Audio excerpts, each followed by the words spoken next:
Kali ini gue akan menceritakan sebuah film berdasarkan kisah nyata. Film ini berjudul The Billionaire, yang artinya miliarder. Film yang dirilis pada tahun 2011 ini menceritakan tentang perjuangan seorang anak muda yang berusaha keras untuk menjadi pengusaha sukses demi melunasi hutang keluarganya yang sangat besar. Film ini diawali dengan scene di mana seorang anak muda yang datang ke sebuah bank dengan maksud meminjam uang sebesar 10 juta baht. Pegawai bank awalnya tidak terlalu menanggapi anak muda itu, tetapi karena kesungguhannya, pegawai bank itu meminta anak muda itu menjelaskan alasannya. Anak muda itu lalu menuliskan namanya di selembar kertas. Top Itipat, itulah namanya. Kemudian Top mulai menceritakan kisahnya. Scene berpindah ke beberapa tahun sebelumnya. Top adalah seorang anak SMA yang hobi main game online. Pada saat pelajaran komputer, bukannya memperhatikan guru, ia malah asik main game online. Lalu tiba-tiba ada seorang player yang ingin membeli item milik Top.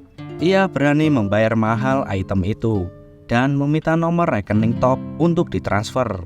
Karena Top tidak mempunyai rekening, ia meminjam nomor rekening pamannya. Dan ternyata uangnya benar-benar ditransfer. Top pun senang dan ia terus melakukan bisnis jual beli item di game online. Sampai uangnya banyak dan bahkan ia sanggup membeli mobil dari game online tersebut.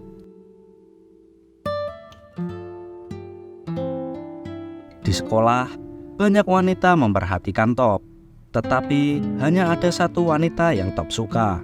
Dia adalah Lin. Ketika pulang kencan bersama Lin, orang tuanya memarahi Top karena Top sering pulang malam dan banyak menghabiskan waktunya untuk bermain game. Apalagi ditambah dia tidak berhasil masuk ke universitas negeri.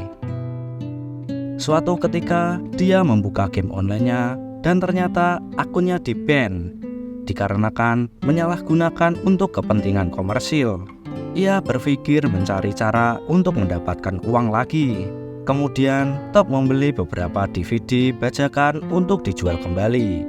Tetapi karena kurang pengalaman, ia malah tertipu karena DVD yang dibelinya cepat rusak. Lalu Top mendatangi si penjual DVD. Karena merasa kesal, ia memecahkan kaca etalase si penjual. Si penjual pun marah dan Top mendapat sentuhan manis dari si penjual. Ayahnya mencoba membiayai kuliah Top, tetapi Top menolaknya. Ia tidak mau membebankan orang tuanya. Singkat cerita, ia akhirnya masuk ke universitas swasta dengan biaya sendiri meskipun mahal. Ternyata diam-diam Top menggadaikan jimat keluarganya di Pegadaian. Di tempat kuliah, Top sering keluar kelas untuk menemui Lin di ruang teater. Suatu ketika di perjalanan ia melihat pelang bertuliskan Food Expo. Ia pun ke sana untuk melihat-lihat. Terbesit di pikirannya untuk menjadi pengusaha makanan. Ia tertarik pada mesin pemanggang kacang. Akhirnya ia menyewa mesin pemanggang kacang itu. Besoknya ia berkeliling untuk mencari tahu resep pembuatan kacang yang enak. Ia mendatangi beberapa pedagang kacang dan menanyakan resep agar kacangnya enak. Kemudian ia mencobanya di rumah dan ternyata keluarganya menyukainya. Ia pun lalu menyewa tempat untuk berjualan kacang di mall dengan dibantu pamannya. Akan tetapi di hari pertama dagangannya hanya laku sedikit. Ketika sedang menemani Lin berbelanja di pasar, Top mencatat setiap ide yang ia dapatkan. Tiba-tiba ia terinspirasi untuk pindah lokasi jualan ke arah pintu masuk mall. Ia berpikir pintu masuk mall adalah lokasi yang strategis karena banyak orang yang berlalu lalang. Esoknya ketika Top sedang ujian, tiba-tiba HP-nya berdering. Ternyata pamannya yang menelepon. Dosen mengatakan ia tidak boleh mengangkat telepon. Jika tidak, ia akan dikeluarkan dari ruang ujian. Top yang bingung akhirnya memilih mengangkat telepon dan meninggalkan ruang ujian. Ternyata jualannya laku keras. Top segera membantu pamannya, lalu ia berpikir untuk membuka cabang lagi. Pamannya mengingatkan agar jangan terburu-buru, tetapi dengan keberaniannya, Top membuka cabang lagi. Tiba-tiba, Lin datang menghampiri Top dan mengingatkannya untuk lebih mementingkan pelajaran dibandingkan menjalankan usaha. Ia berjanji akan membantu Top jika mengalami kesulitan dalam pelajaran. Setelah beberapa hari jualan, masalah mulai muncul. Asap dari mesin pemanggang kacangnya mengotori atap mal. Pihak mal menegurnya dan memintanya untuk membersihkan atap mal sebelum tutup. Jika tidak, kontraknya akan dibatalkan. Top berusaha membersihkan atap mal dengan ditemani ibunya. Lalu karena waktu yang sudah habis, satpam mal menyuruhnya pulang. Lalu Top mencoba untuk menyuap satpam itu. Tetapi satpam itu anti suap. Ia meminta ibunya Top untuk mengajarkan anaknya kejujuran dan tanggung jawab. Top yang kesal segera berjalan pulang. Tiba-tiba ibunya memberitahunya bahwa ayah dan ibunya akan pindah ke luar negeri karena ayahnya mempunyai hutang yang sangat besar. Top marah karena selama ini orang tuanya tidak pernah bercerita kepadanya. Top tidak mau ikut orang tuanya ke luar negeri dan memilih untuk tetap tinggal bersama pamannya dan berjanji akan menjadi pengusaha sukses. Ketika Top sedang bersama Lin di dalam mobil, Lin memberikan Top cemilan rumput laut yang ia beli di luar kota. Lalu timbullah ide Top untuk membuat usaha cemilan rumput laut. Kemudian ia melanjutkan ceritanya kepada pegawai bank. Ia mengatakan bahwa ia pergi ke Reset Pangan untuk mengetahui cara agar cemilan rumput lautnya tidak mudah basi. Setelah mengetahui bahwa rahasianya adalah melalui pengemasan produk yang baik, lalu ia menjual mesin pemanggang kacangnya untuk dibelikan mesin packing dan beberapa dus rumput laut. Top dan pamannya mencoba menggoreng rumput laut, tetapi berkali-kali mencoba hasilnya tetap tidak enak. Pada suatu malam ketika Top pulang ke rumah, ia mendapati pamannya jatuh pingsan dengan kepala terbentur lantai dan berdarah. Top segera membawa pamannya ke rumah sakit. Di rumah, Top mencoba menggoreng lagi sisa rumput lautnya sampai ia kehabisan stok. Lalu ia menemukan sebungkus rumput laut yang jatuh ke lantai dan bekas kena hujan semalaman. Ia mencobanya lagi. Kali ini rasanya lebih enak. Ternyata rahasianya ada di pengembunan. Akhirnya Top berhasil membuat rumput laut yang enak.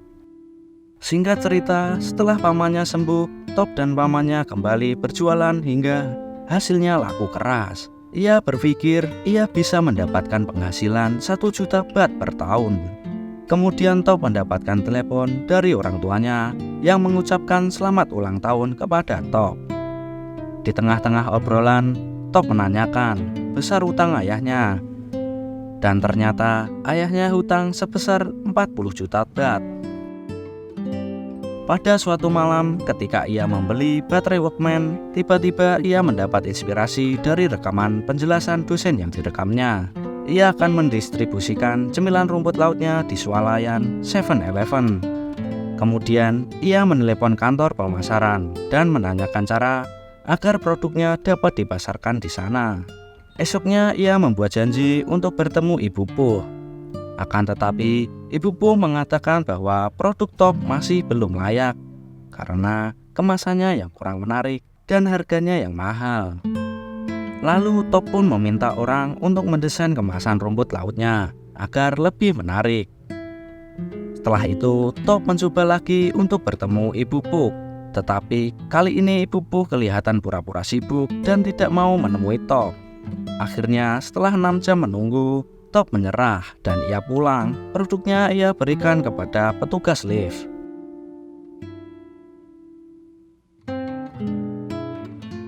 Tetapi keberuntungannya masih memihak kepada Top. Cemilan rumput lautnya diambil oleh karyawan 7-Eleven. Mereka mencobanya dan membagikannya kepada teman-temannya. Singkat cerita, Top dipanggil kembali oleh Ibu Puh dan produknya diterima.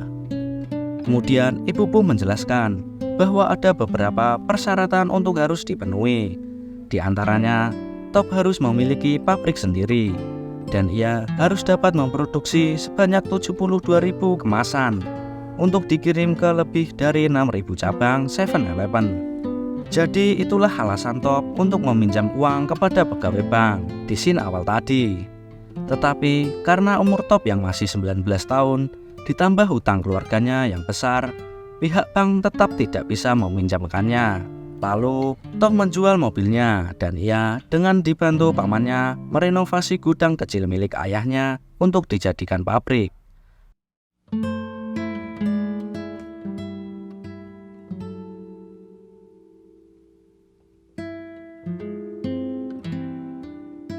Karena kesibukan Top, ia sudah jarang menghubungi Lin. Dan pada suatu hari, ia mendapati Lin yang kini sudah mempunyai kekasih lain.